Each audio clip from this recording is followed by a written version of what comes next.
accountants, some I don't want to say some people who slipped. And Tim's going to tell you what would happen in those instances and hopefully how to limit the times that you might have that kind of exposure. So let me stand out of the way. I'm going to stand in the back or sit in the back and let Tim do his thing here. No problem. Thanks, Jay. You know, it's funny, one of the reasons why I actually enjoy coming here is one of the few times I can actually sit in front of a group of people who are clients and actually tell them the truth and not have to sugarcoat anything saying, don't worry about it, we'll work this out. I can tell you the whole truth and nothing but the truth, because let me tell you something. When your client walks in the door for the first time and you're sitting there in the back of your head thinking, oh, this is going to be a good client, we got lots of work out of him, that's going to balance my checkbook for the next 20 years of kids going to college. That's not what I look at. All I look at is that's the enemy, and that may at some time turn around and sue me. And it's funny because, as I was saying to Jay before, I had one of those moments this week. On Monday, I got a letter in from the city of Newark. A very simple letter. And I'm looking at it, and you know, the name of the case looked kind of familiar, the property. I'm looking at it, and it's, okay, yeah, I represented this company, actually a church, in 2005. Haven't talked to them since then, haven't dealt with them at all, but the letter from the city of Newark says, we're foreclosing on your nonprofit property because they owe $230,000 in back taxes. And all I'm thinking is, oh my God, did I forget to file the proper documentation in 2005 to establish that they are in fact a nonprofit? So I'm having a heart attack, basically. I turned pale, I'm like, oh my God, you know, trying to find the file from 2005, which silly my firm still has for some strange reason. But in order to get access to the file, I had to convert all of the old files to our new system. That took a full day. Then I had to call the city of Newark, and I was talking to them. End of the story, my stupid client in 2017 failed to re-register as a nonprofit. They have a giant piece of property that the city of Newark determined to classify as commercial, and they now owe $230,000. And by the way, the city of Newark has taken the position that even if you file the back forms saying that you've always been a nonprofit, you still owe us $230,000. Not my problem, I don't care, because I didn't represent them since 2005. But I also spent all of today covering my butt by sending various letters out to every party that is interested in this to say, I don't represent you. I'm not going to represent you. I haven't represented you since 2005, and by the way, if you don't do X, Y, and Z, your property is going to be lost. So, those are the things that I hope this lecture will tell you. You don't have to worry about those things. Now, granted, in this situation, I was lucky. I still had my file. I still had my retainer agreement. I saw what my retention was at the time, and it certainly wasn't dealing with any of the nonprofit aspect. It certainly didn't include 2017. But, like I said, those are the things you do not want to hear about, you don't want to see about, but will happen all the time in your practice. So, let's talk what your duties are and what can happen and what you can do to avoid professional malpractice claims. Do you guys know what the elements of the malpractice claim is? Damages are what? The first is duty. Yes. Do you have a duty to your client? Second is a breach of duty. Third is proximate cause. And the fourth, obviously, is damages. So the first question is duty. Who do you have a duty to? Well, if someone walks into your office and says, hi, I'm looking for an accountant, I'm having some problems, I'm being audited, and you sit down and have a nice conversation with them about pros and cons, what you can do, what you can't do. And they say, thank you very much, I'll talk to you soon, and they walk out the door. What do you think? They aren't coming back. Yes. A year and a half later, you're being sued. Mm-hmm. I thought that we had a relationship. I went into the office. I told them that we'd be in contact. I gave them my information. I showed them my tax documents. Did I leave anything with them? Absolutely not.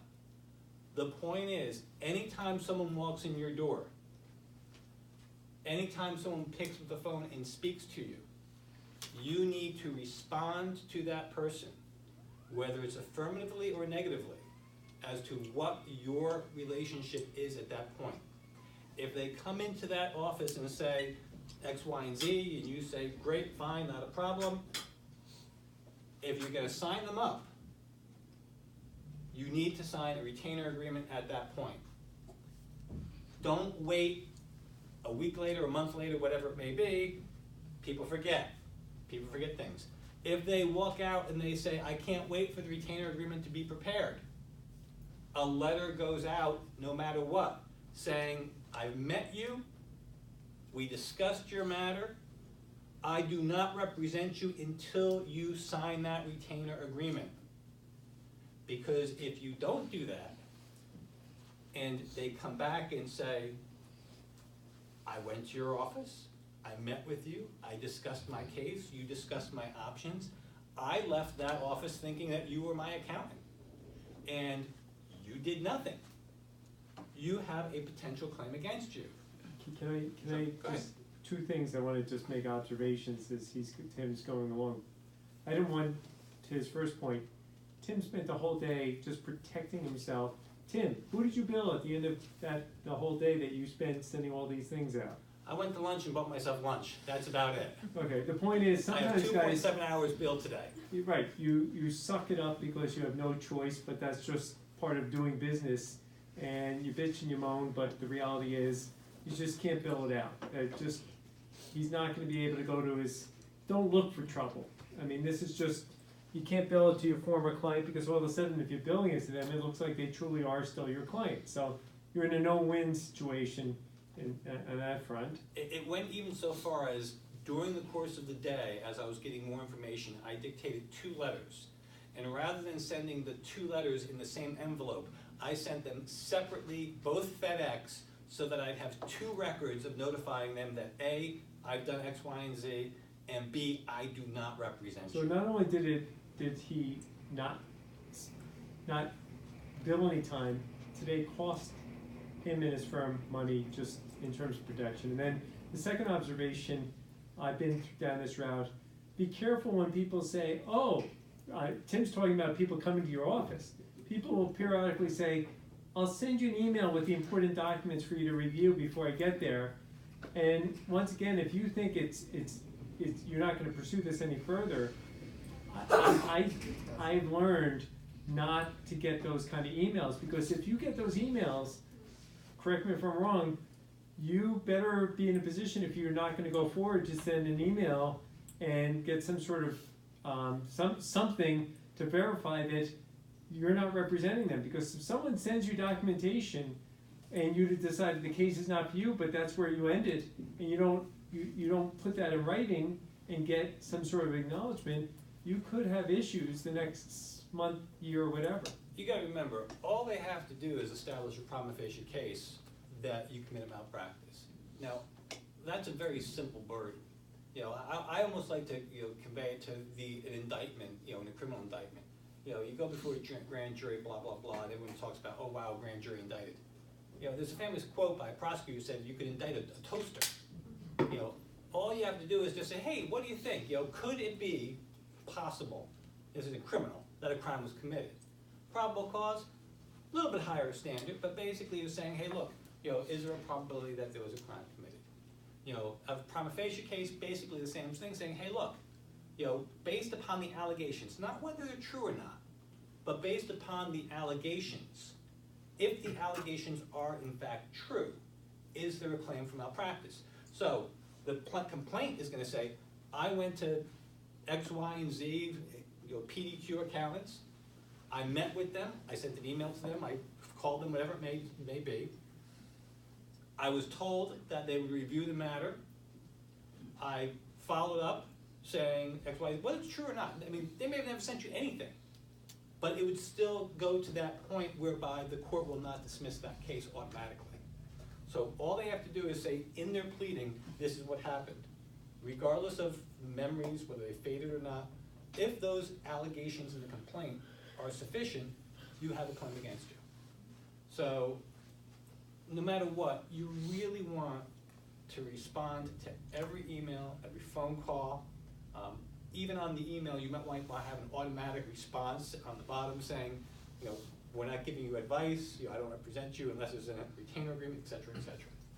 So you really have to be very careful about whether or not you owe a duty to that person. And it gets even further because, if you take on a client and it's a S corporation or a partnership, the question is, who's your client? Is the individual your client? Is the corporation the client? Is the husband and wife the client? Is the wife who's divorced but still is a member of the corporation your client? And it gets messy. As Jay knows, one of my favorite stories was an accountant had to be deposed because there was a question in a divorce proceeding about what the assets were. And it was a nice little mechanic shop. Husband, who apparently cheated on the wife, was the mechanic. She took care of all the books. And the question was, what did you rely upon? I relied upon all the information that was provided to me by the company. Who provided you that information? Mrs. X. And the best argument, and I love it, from the question, as she sat there and admitted to tax evasion and fraud, among other things, she said, for every dollar that we took in, $1 went into the chock full of nuts can, and we hid it from the IRS, and that was the value of our company. It's twice what we reported. Okay. Divorces are great. You get testimony like that all the time in it. So you literally had the wife saying, I don't care if my testimony is not only going to get me in criminal trouble, I'm doing it anyhow just to screw my husband. Okay. Very nice. But the best part was the accountant was sitting there, with me sitting next to him, rolling my eyes, thinking, oh great, just be careful on what your next answer is as it relates to what you knew at the time that you were preparing those returns.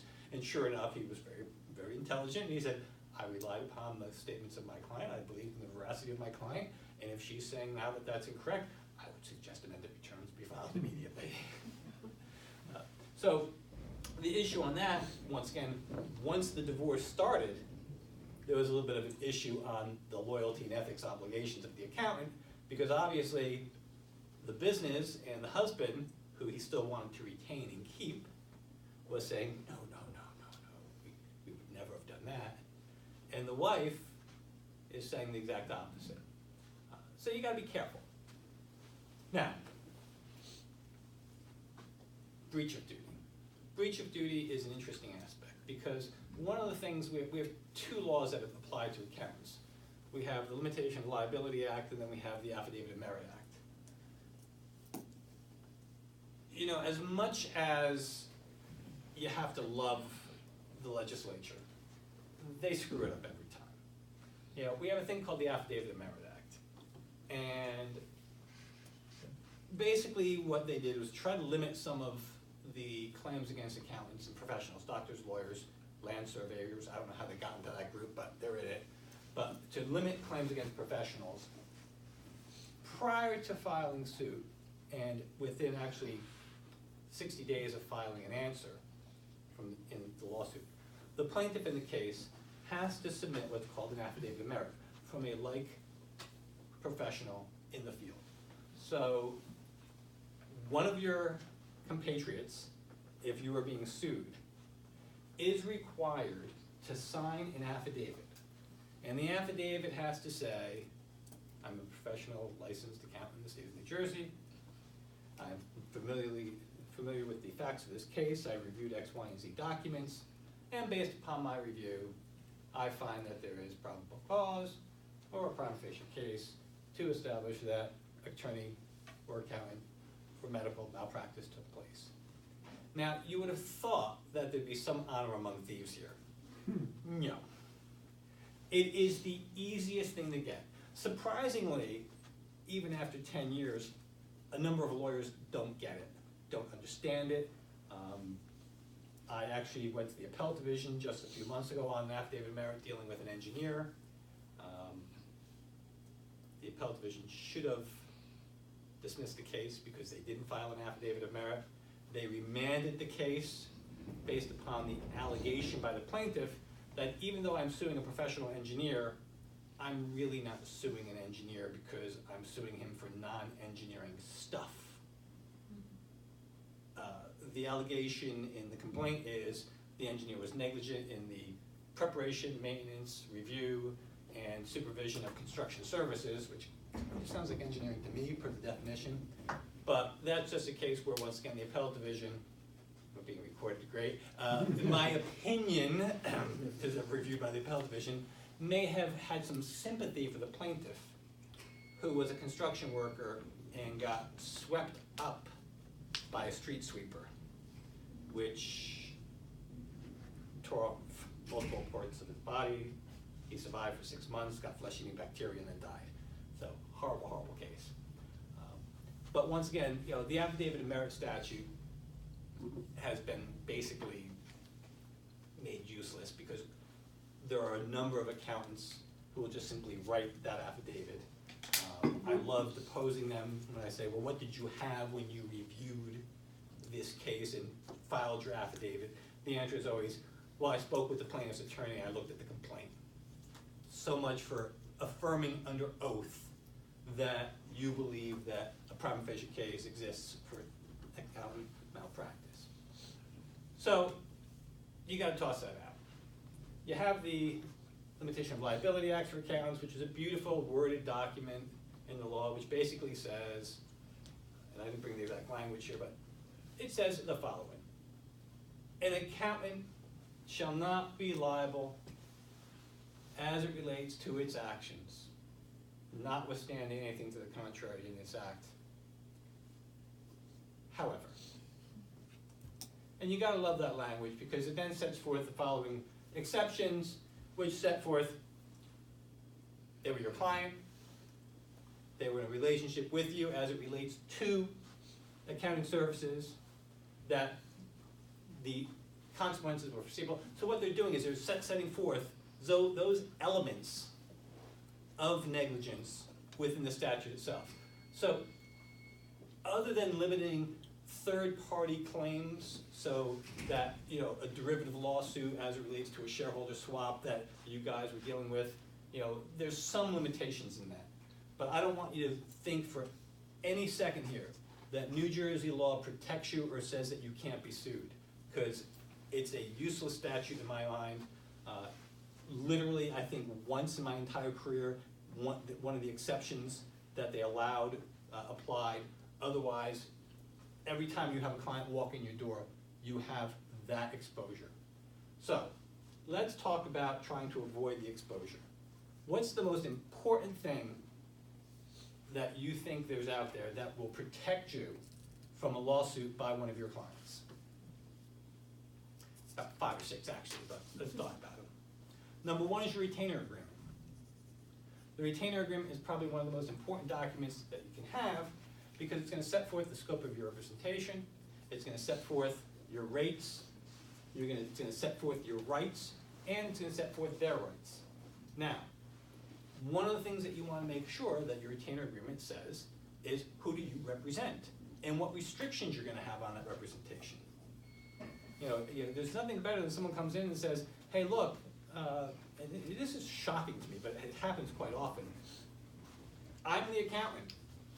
I've been doing this guy's taxes for the last 25 years. I didn't know he had 3 LLCs for the past 15 years. Okay. Got another case right now. Guy has formed 7 separate LLCs for 7 properties that he owned. Single member LLCs. Never transferred any asset into the LLCs, but was filing tax returns as it relates to all 7 LLCs, even though there was no asset in them.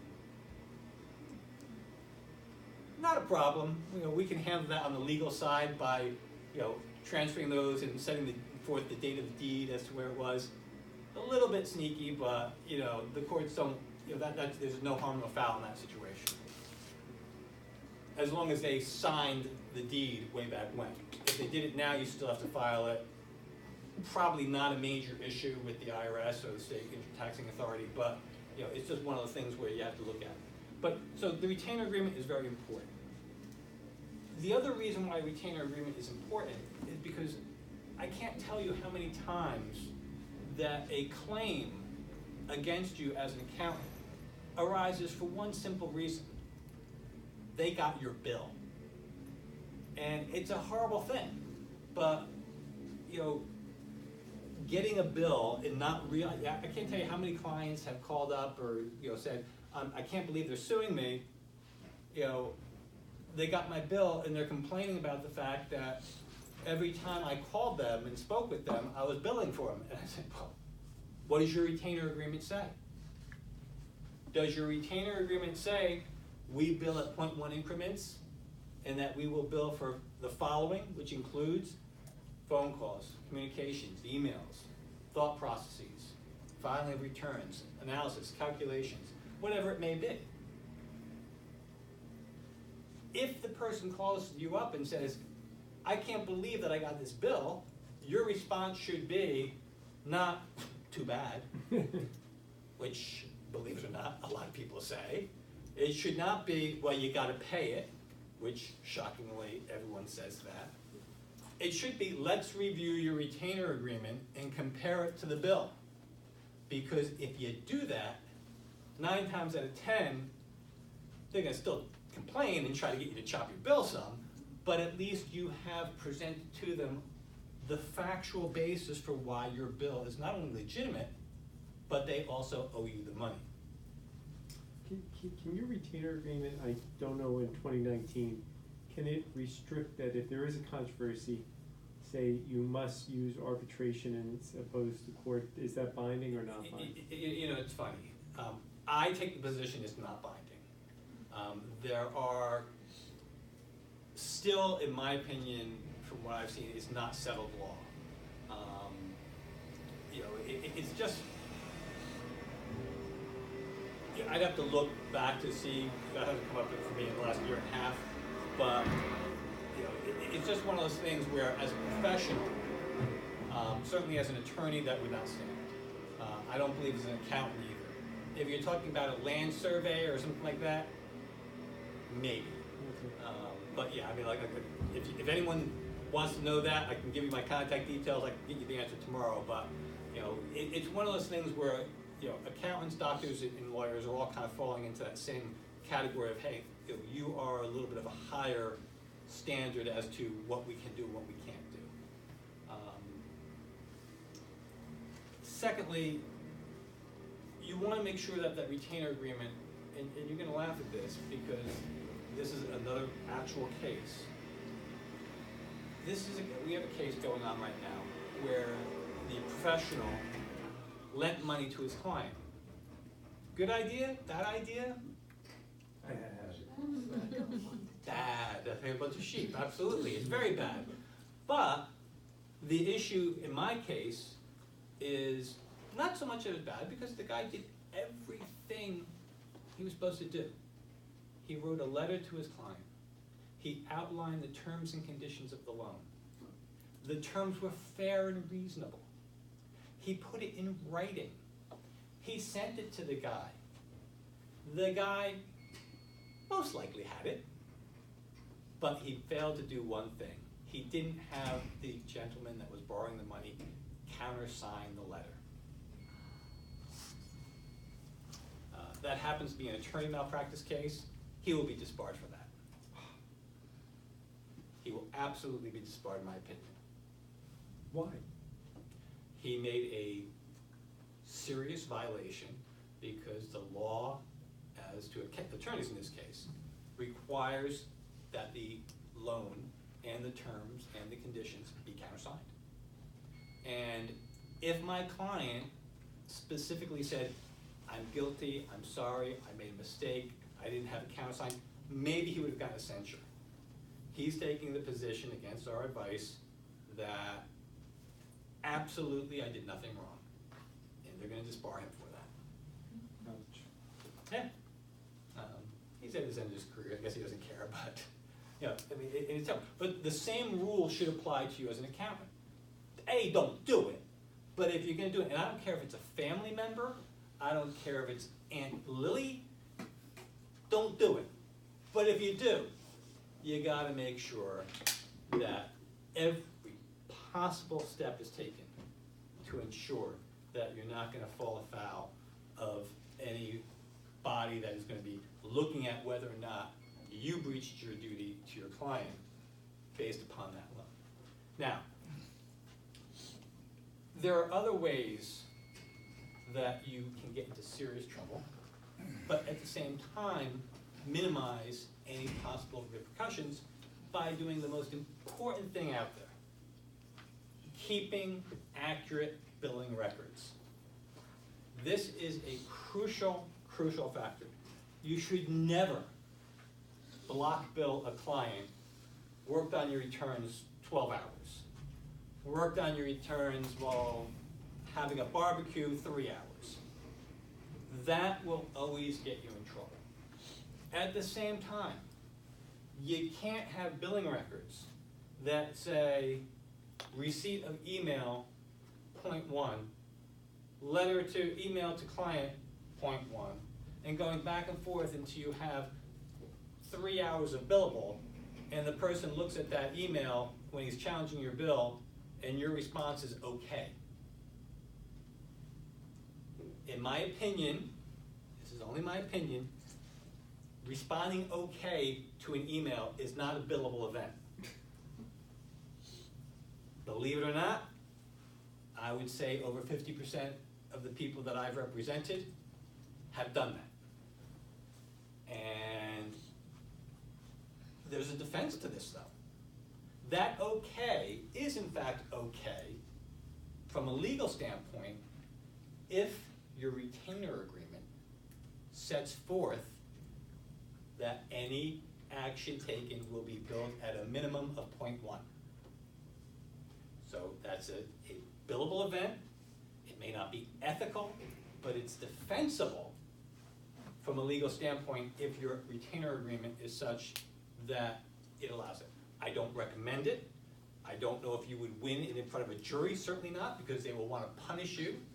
But on a summary judgment motion argument, whereas, you know, like I said, you may get a judge 10% of the time and say, you're right, the retainer agreement says I'm going to be billing you for that, fine, you're out.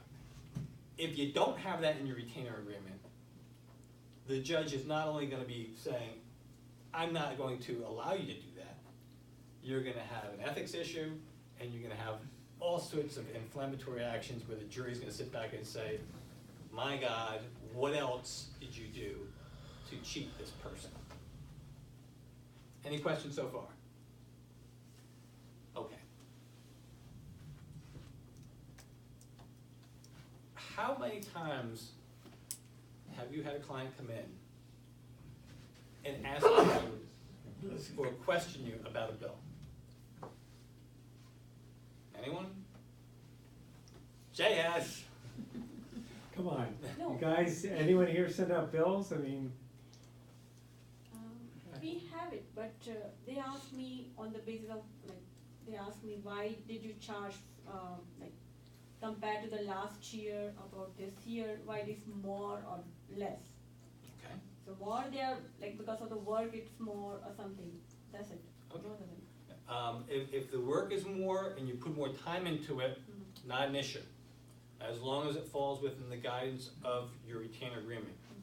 If, however, you unilaterally just decided, I was billing at $300 an hour in 1995, I haven't given them an increase in a couple of years, I'm gonna bill them now $325, you got a problem. Because you don't have an agreement for the increased price. If you're gonna increase your prices that you're charging for your services, you need consent. If not, you're gonna have an issue. Now, how many of you have had clients that don't pay your bill? How many of you have made the mistake of suing them for a small minor bill? Don't do it. not me, I've been through his lectures, I know better. Do not do it. I can't tell you how often the response to your $2,500 collection case, which should be heard in 3 weeks in small claims court or 3 months in special civil court, suddenly becomes a law division case with a counterclaim alleging malpractice against you. when you say small, what is the amount that you think would be significant enough to even consider it? Isn't it? I don't have any limit. Then again, I'm not too worried. I work for a big firm. Well, your MO would be get sufficient retainer that you're never that far behind. You should always have a sufficient retainer. I mean, look, it really depends on the nature of your practice. You know, $2,000, no way. $5,000 in my opinion, no way. $7,500, No way. not way. I mean, yeah, 10,000? No way. We got another no way. I mean, it's like the price of right here. I mean, I would even say maybe 25, 30,000 is I no agree. way. I mean, it really comes down to, every case is different, and you gotta know your client. I had, a true story, a client who we racked up probably about $110,000.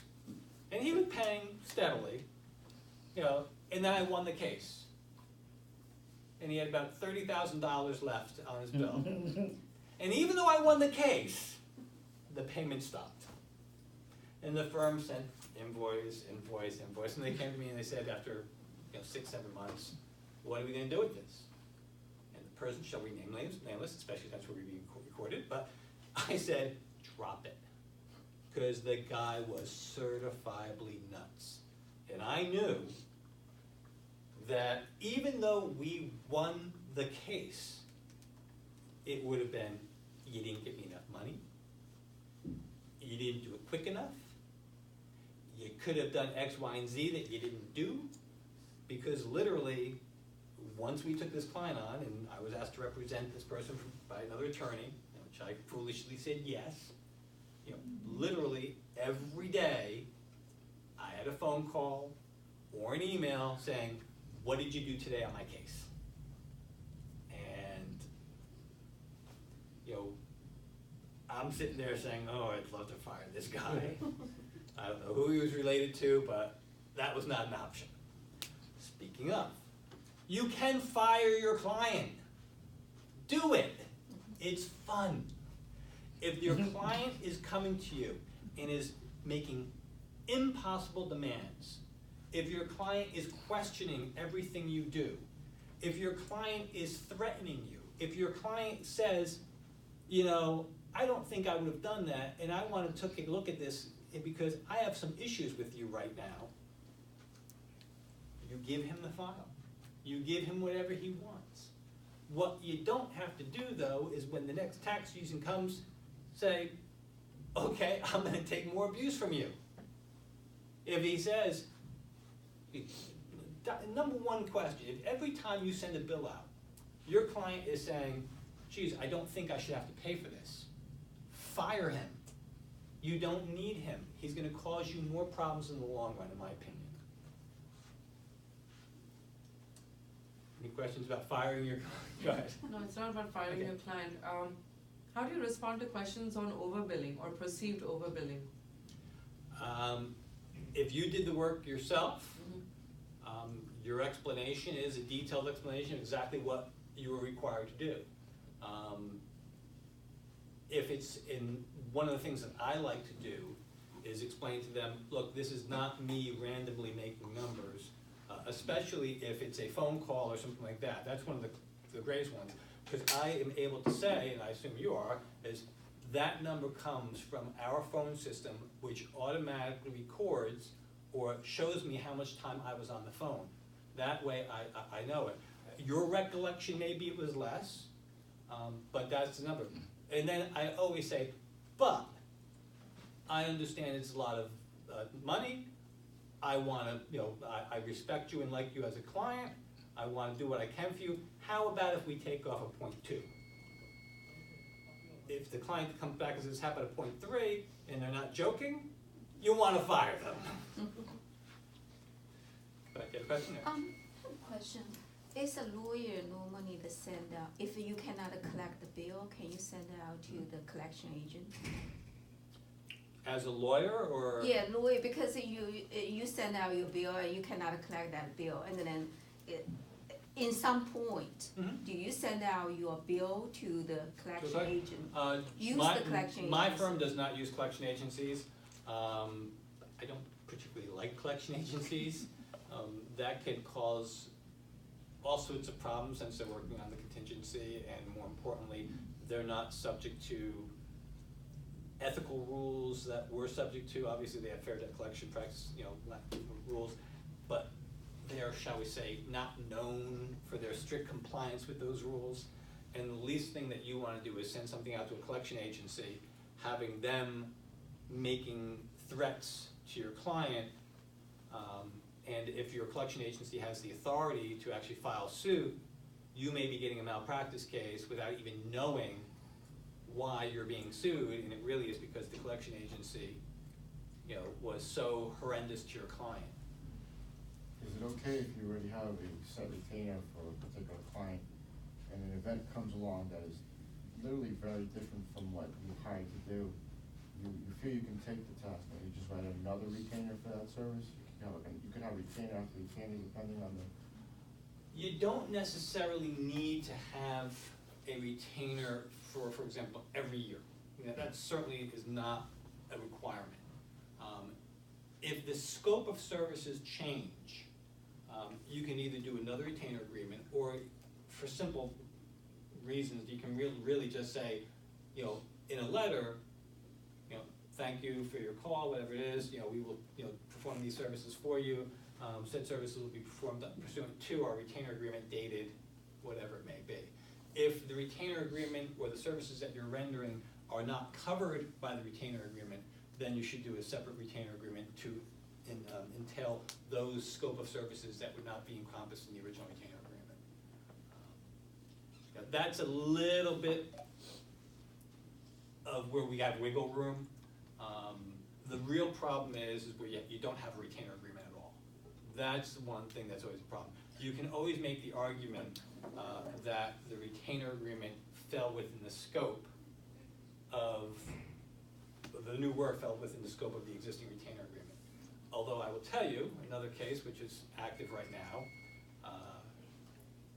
legal malpractice, not account malpractice, but it was quite funny. The argument made by the client was the same that you're basically saying here, is that, hey look, I had an existing retainer agreement with the client, and that retainer agreement applied when he came back 3 years later, because the case was still open, the original case was still open, and even though we weren't actively involved, he was still a party to it. I liked the argument very much until I actually looked at the caption and saw that he actually represented the guy's mother in the original case, and then he was buying a piece of property basically on behalf of his mother, but he wasn't his mother. So he's gonna have an ethical charge, or at least an ethical claim against him as part of the case, because he entered into an agreement with the son of his client without getting a retainer agreement from the son. Now granted, in the original case, all my client dealt with was the son, but it's still a technical violation. Go ahead. Do you have any case regarding the comparison of the billing, that some client is coming in your office and he told that when I went to previous accountant or lawyer, they charged me this much, and same case I'm bringing to you and you are charging this much? What's the answer? My answer is, we're better. Or, you get what you pay for, or, obviously you must not have been happy and satisfied with your prior, accountant, because you wouldn't be with me. And then, of course, one of the big issues, obviously, assuming you're working for a firm and it's just not you, but these are the standard firm billing guidelines, I've already given you the friends and family or whatever it is, discount, normally we charge, 20% more. But yeah, I mean, but that's also one of the things you wanna look out for. If someone comes in and says, hey, look, I only got, charged $250 per hour with this accounting firm, why are you charging $300? And then start negotiating with you as to what he's gonna pay you. Good negotiator is always something, I don't mind, I appreciate, but if they're going away and coming back and saying, well, I went to this other accountant, and this other accountant said they could do it for $275, So why don't you match that? You wanna start thinking at that point, this guy may be a problem. This guy may be a problem. No, you're thinking he is a problem. Are there any rules that practically, not rules, but, I mean, you can have a firm charge $300, $200, $350, is there a limit, or is there some, like a place where ethically, you shouldn't go, or is it just like Sky's the limit. just depends on the. Scott, as long as you have disclosed and they've agreed to that payment, and if you're charging $1,200 an hour, I'd make sure they initial by that little, that number there, so they can't say I didn't read the document. But no, I mean, and then it's funny, this is a good class, I got lots of examples. I literally had a client, still have a client, who decided that they wanted to have, there was a conflict between some of the partners and that they were gonna be litigating something, and they wanted to go to outside counsel, and I said, that's fine. I said, I don't have a problem with that. I was corporate counsel with them. They chose a law firm, which I chuckled and smiled at myself and said, okay. I made a very simple meeting with my clients, the two of them, and I said, you may want to pay attention to what they're doing, because they're a fine, very prestigious law firm. I just want you to know that they will charge you a lot of money, and when you're talking to them on the phone, they will be billing you for that. $982,000 later in legal fees, they dropped that law firm and said, Tim, we should have never hired them. You can handle this, so we don't think it's a real conflict. At which point I had to say to them, no, you went to another law firm because there was a conflict. I can't take that aspect because you've already deemed that there's a conflict. And I'm not gonna sit back and say, here's a waiver, because $980,000, I don't think I can, literally in good faith sit in front of a judge and jury and say, I knew they paid $980,000, but there was no conflict? No, absolutely not. But shocking, every time they got the bill, they'd call me up and I'm like, I told you. You talk to the one attorney, you talk to them, they had 3 attorneys and a paralegal on the phone, you were aware of that. Their retainer agreement said they could do that. Their retainer agreement said, we will bill for each attorney working on the file.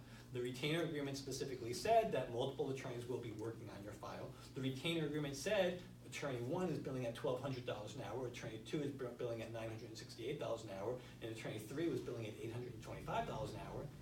And I think I'm entitled to a pay raise at this point, because they weren't paying anything close to that for me. But, like I said, the retainer agreement in that case was plain as can be. I'd had discussions with them. You guys, you're gonna be paying for this. And because of that, there was no defense to it.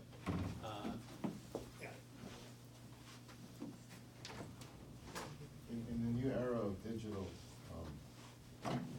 documents going back and forth, is a digital signature acceptable in a retainer? You don't have, when you get a mortgage, sometimes they'll send it to you, is that, I would not accept a digital signature. I want the client in front of me when he signs it. I've even gone as far as having a witness present when I'm having an important document signed, such as releases or. So means I can not pay my mortgage and say I never signed? I don't know how that's not my signature, I didn't authorize it, and how often are you going to be able to say someone else didn't access my computer? It's true.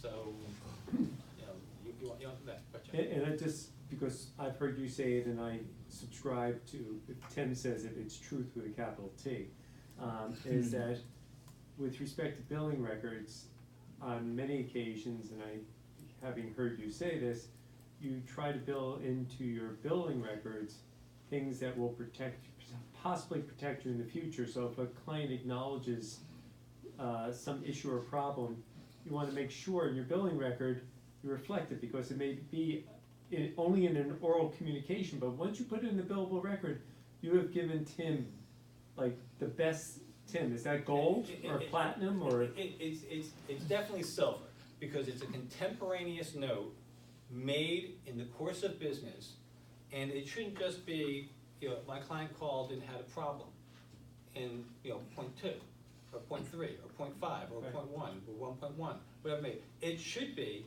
client called with issue as it relates to charitable deductions.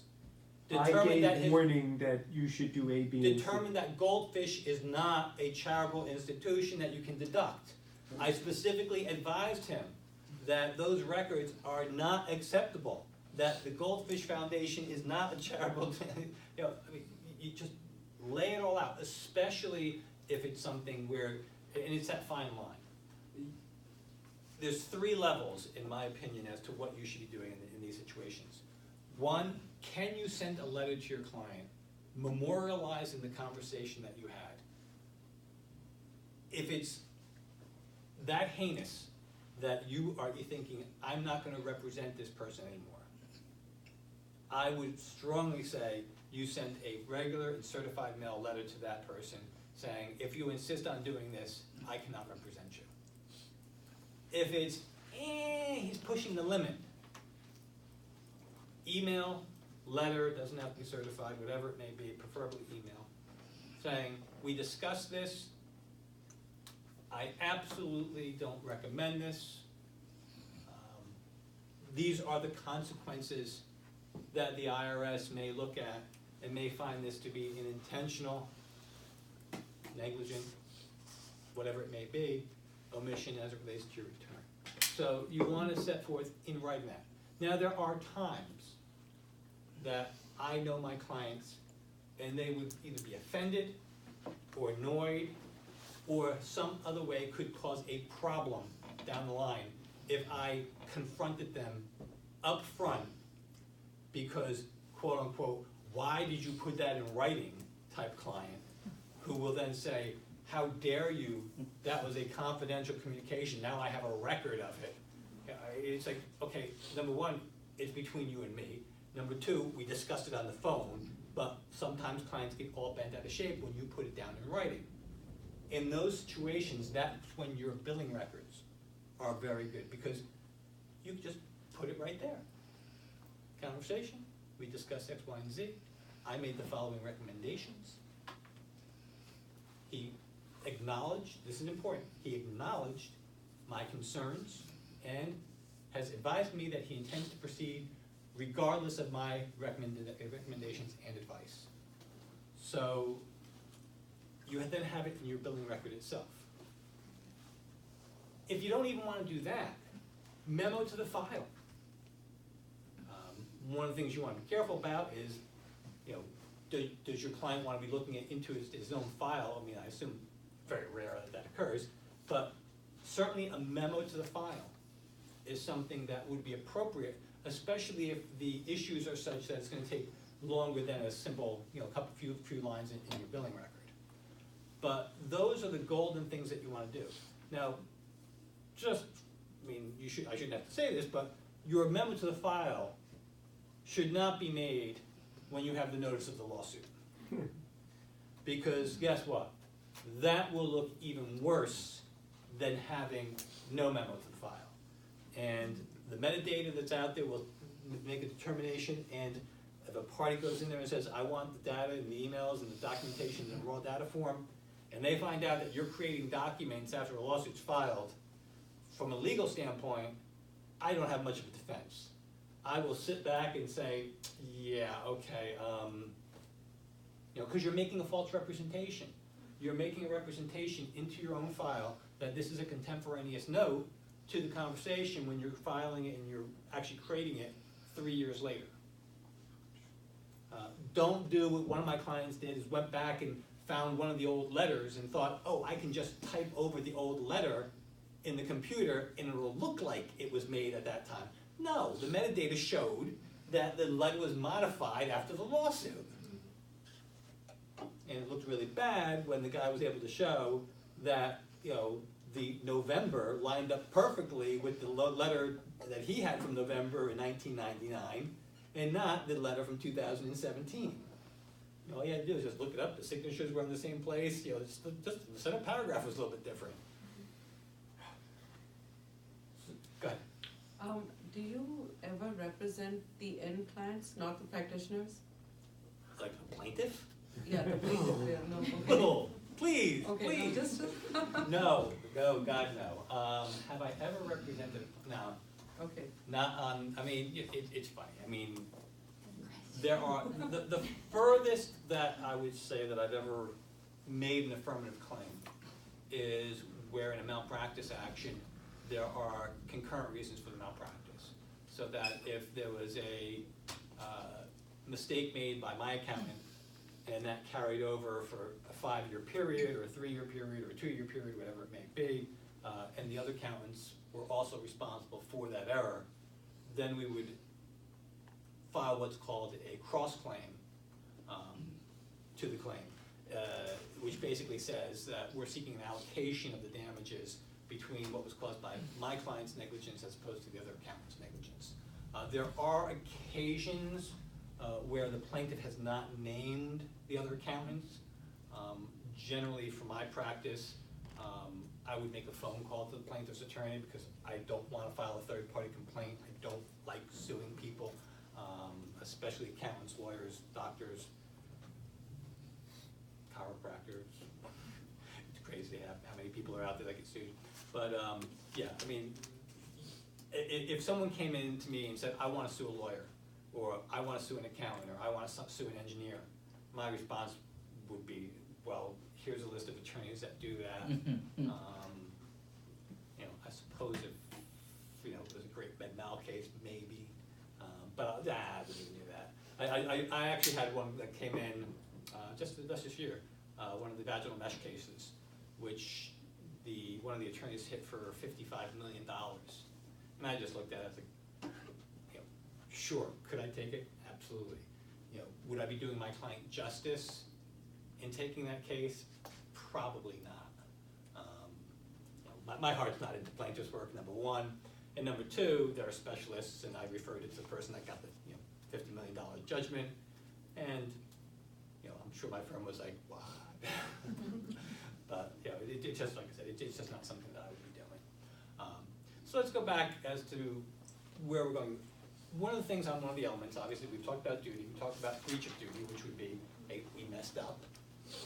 Proximate cause.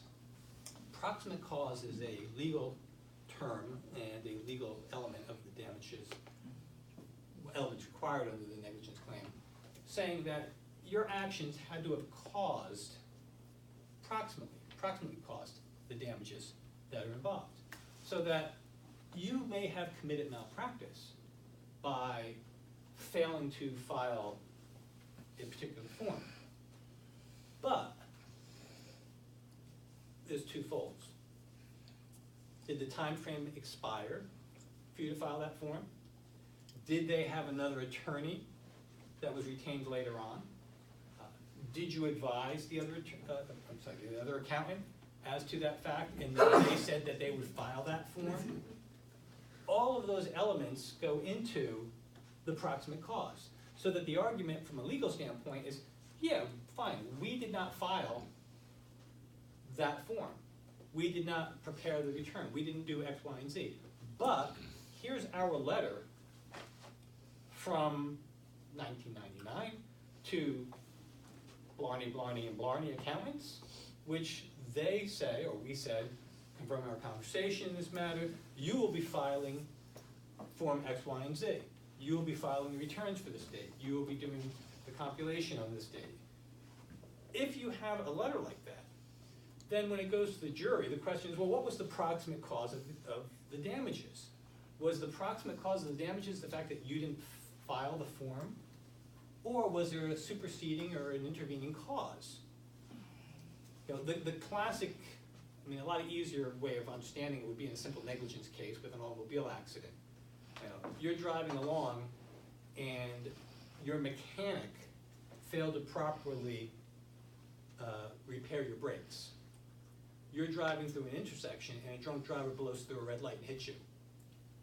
The fact that your brakes weren't working was not the proximate cause of the accident. The drunk driver ran the stop sign and struck you. Now, is that a question that's going to be determined on as a matter of law? Probably not, because the argument would be made, I applied my brakes, the car didn't stop. A jury would make that determination. But 9 times out of 10, drunk driver, I'm going straight, who's going to believe that you're applying your brakes, except for perhaps the last second before the accident. So the proximate cause of that accident would be the drunk driver's actions. Same thing in a malpractice case. The plaintiff has to prove all of the elements in the case, so that the plaintiff, when they're suing you, must establish and prove by a preponderance of the evidence, and there are different standards. Preponderance is the least rigorous standard out there, just so that you know. And preponderance is just as you expect, Lady Justice standing there with the scale, and they're perfectly even. Preponderance of the evidence is the feather goes on the one side, they've met their burden. Other burdens are obviously clear and convincing, which is used for such things as punitive damages, and then obviously in the criminal side, beyond a reasonable doubt. So the plaintiff is going to be required to answer and prove each and every element. So one, duty. Duty generally is determined as a matter of law, just so that you know. Sometimes there's an issue as to the breach of the duty that the jury has to make a determination of. The jury also decides proximate cause. And lastly, damages. Now, a lot of people kind of think that damages are simple, but they're not, because proving what damages flow from a particular breach is a very difficult task. And the one thing that I always say to everybody is, you gotta remember, when you're litigating a case, the people that are gonna determine your fate are 6 people that were so stupid they couldn't get out of jury duty. I mean, think about it. All you gotta, there's a thing called voir dire, and that's when the judge asks questions of people as to why they can't serve. And I've been doing this for 32 years now. And as you're sitting up there and you hear the juror number 1 come up, I can't serve on the jury. Why is that? I go to the bathroom a lot.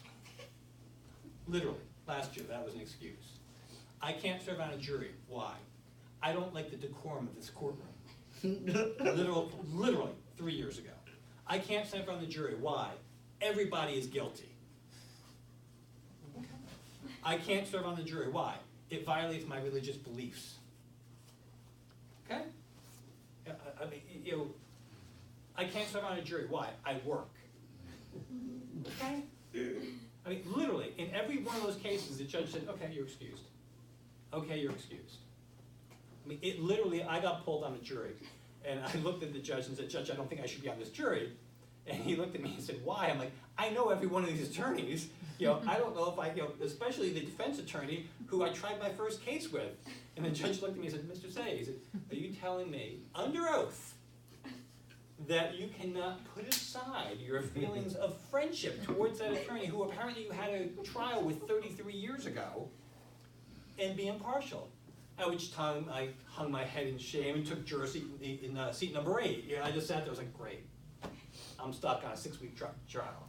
Now, it's funny because literally my concern was that I would have some affiliation, that, hey, look, I tried my first case with this guy, in 1988.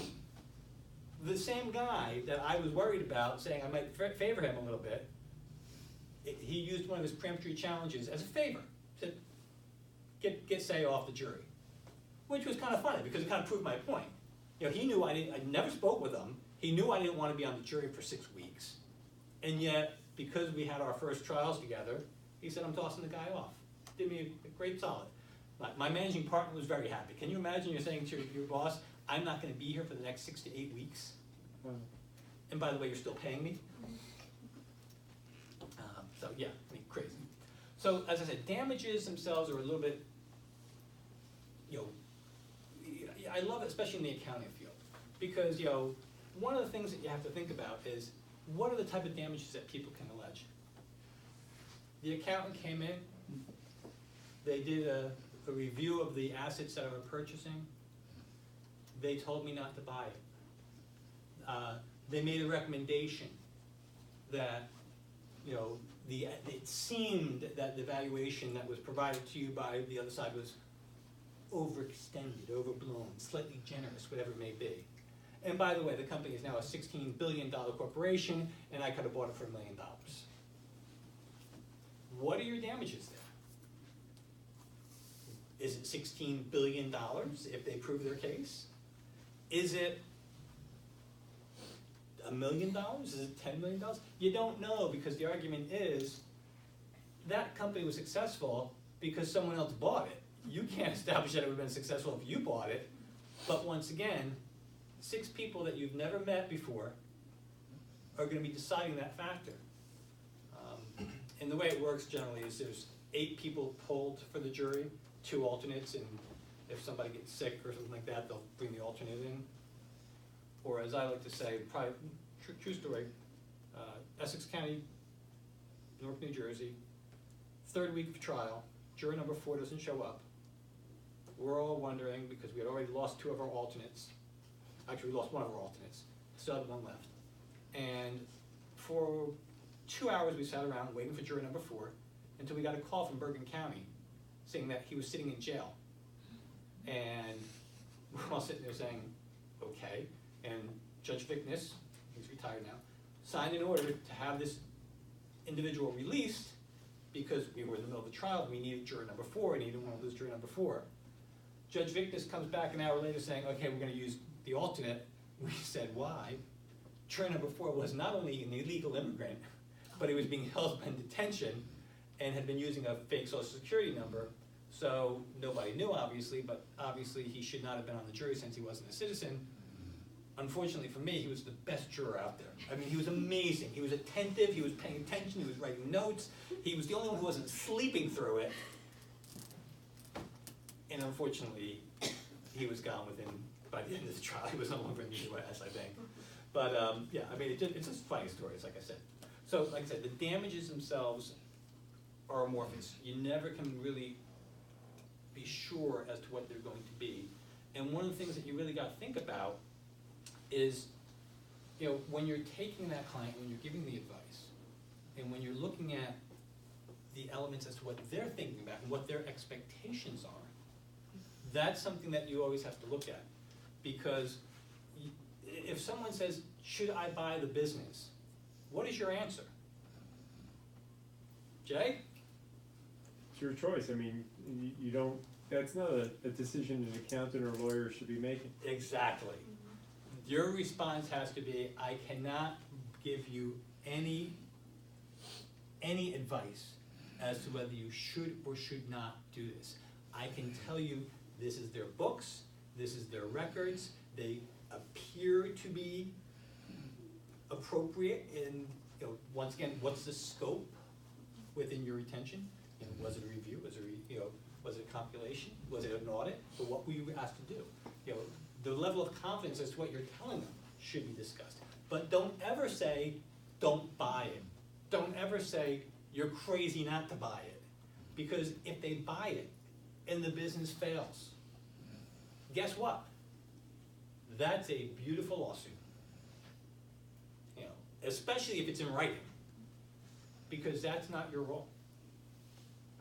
And the same thing happens if you're saying don't buy it. I mean, how many, CFP comes in and says, get out of the stock market, 2018. My God, it's going to crash. That's for them. They can do that. That's their specialty. But as an accountant, that's not something that you should be doing. Questions? So, we've gone through the elements. Defensive accounting is the only way to continue your practice. If you're not acting in a defensive manner, having your retainer agreement, set forth the expectations and let know what the expectations are of your client. Document everything that you do. You still have other things that you can do to avoid lawsuits. Number 1, return all calls within 24 hours. I'm laughing as to, in the past year, I've had a conference call on the Savannah in Tanzania, almost got eaten by a lion, but that's okay. I've had conference calls in airports all over Europe.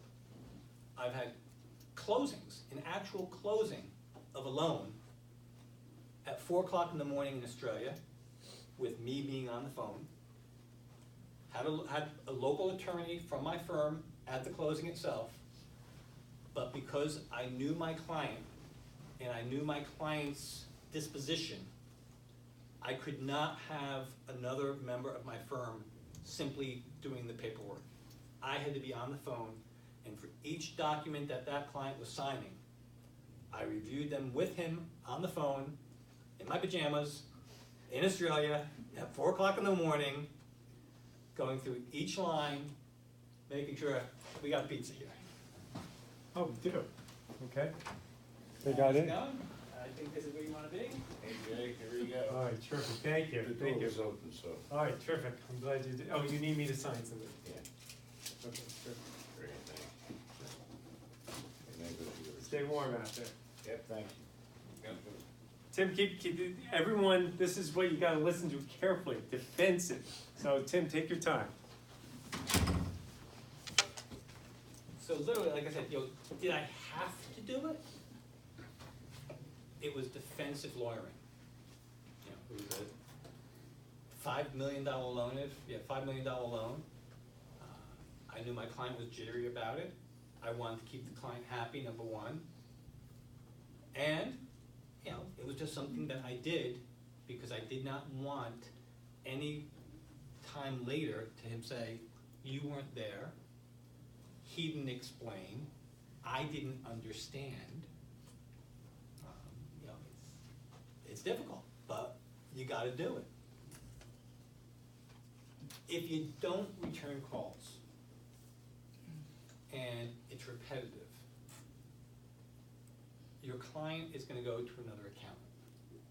And as much as I like to say that there's some sort of civility, when your client goes to another accountant and they're reviewing what's been going on with you, and that accountant says, you're telling me that Mr. Smith hasn't returned your call in a week? You're telling me Mr. Smith hasn't provided you with the document that you requested? He hasn't provided you a copy of the return? I better take a look at that because there may be something wrong. Because he's fishing for work. She's fishing for work. They have the perfect victim, as I would call the person, because the person is dissatisfied with the services that you've provided so far because you haven't returned the phone call. They're dissatisfied with the services because they were looking for a particular document, and they're being presented to a person who wants to take that person on as a client.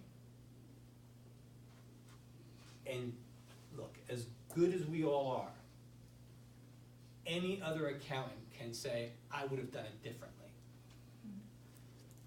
I don't know if I agree with that evaluation. I don't know if I would have taken that deduction. I don't know if I would have applied X, Y, and Z factor. The point is, once that seed is planted in your client, A, if you did something wrong, you've lost the opportunity to correct it. And B, the other accountant is going to be sure to point out your mistake to your client. And obviously, if you did make a mistake, you have an ethical obligation to let your client know that, but it's a lot better for you to say, there's a form that needs to be filed, somehow it wasn't filed, but don't worry about it, no harm, no foul, we've already taken care of it, we prepared that document and it's been filed. That stops your client from going somewhere else in the immediate time, and if he does go to someone else, they can pop online, they can look at the file, they can look at the return, whatever it may be, and they have to then say, yes, they screwed up, but they fixed it. That's you. Any other questions yet? What is the cause of the damages regarding your malpractice insurance? Suppose you know that every accountant has the sub-accountant to prepare the in place of that work. Mm-hmm. Suppose the sub-accountant has made a mistake and that caused through your malpractice insurance. So that will be bigger effect for them, or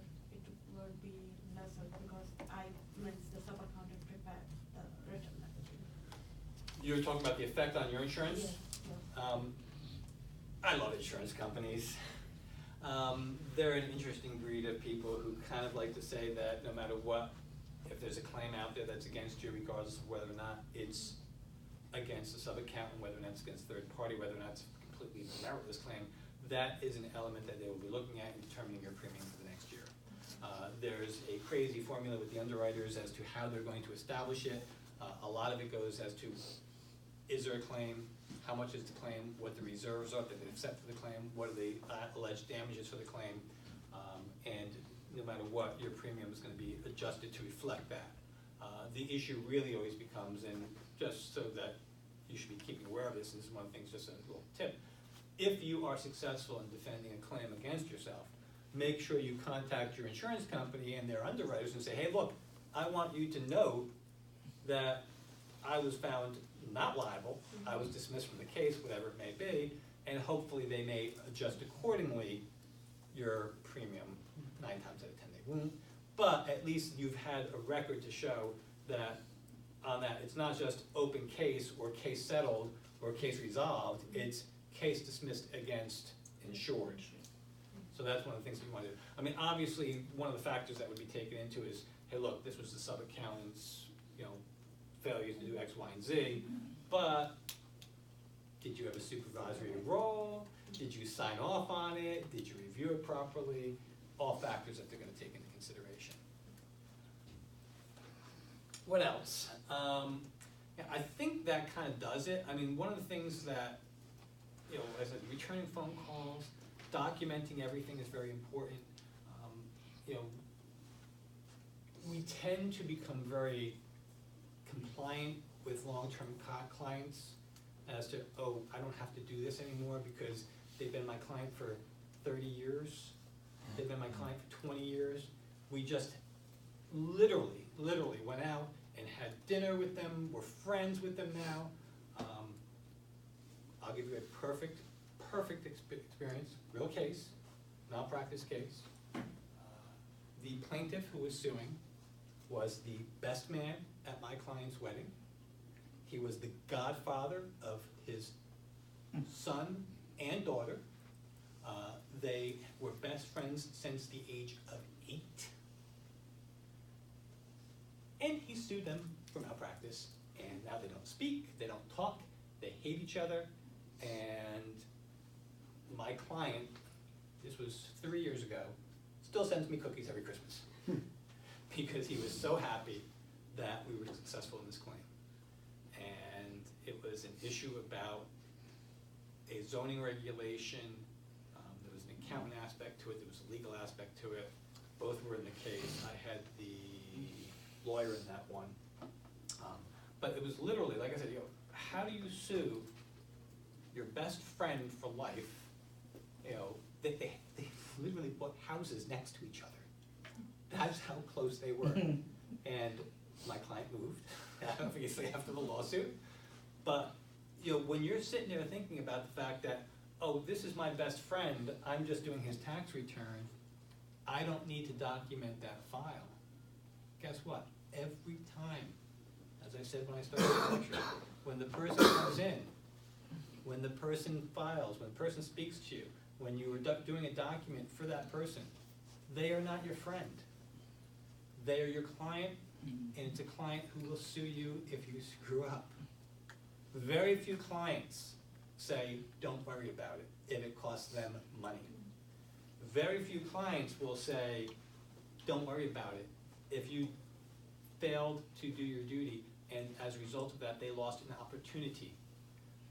Even if they may have lost their shirt on it by losing the opportunity because of your actions, they will have a claim because there's an actual theory in the law that even though you don't have the monetary damages themselves, what is the value of the loss of opportunity? It's almost like a constitutional violation as to, hey, look, I may not have lost money, but I was detained for 20 minutes.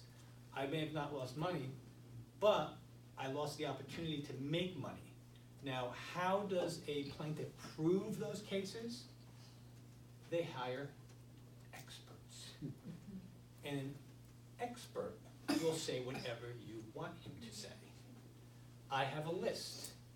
These are the literally, I have three binders. These are the experts who will say anything I want to say. These are the experts that are going to give me the most scholarly, intellectual report that I could possibly not understand and I will never understand. And here are the experts that will give me a short, concise report but will not lie, will not cheat, and will not steal. Very rarely do I look at those last two reports in those binders.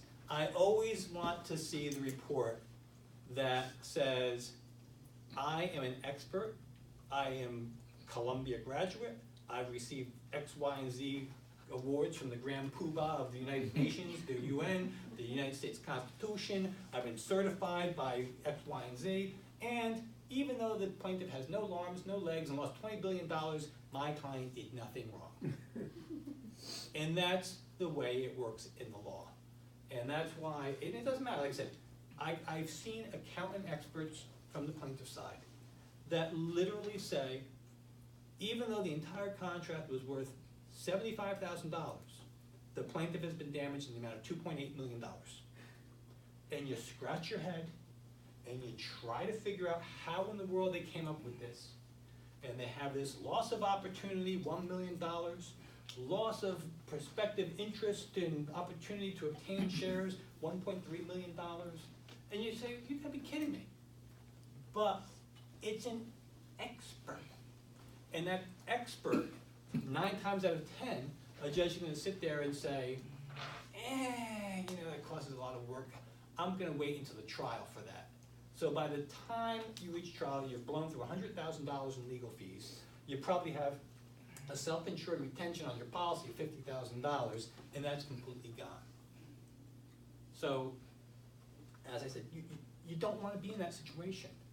You want to have your file documented so that the case is either dismissed or there's a defense that you know you're going to have, and then you got to do the analysis. Is it worth it? And this is a painful, painful thing for any professional. You have a lawsuit filed, they're claiming $25,000 in damages, and it's going to cost you $50,000 to win.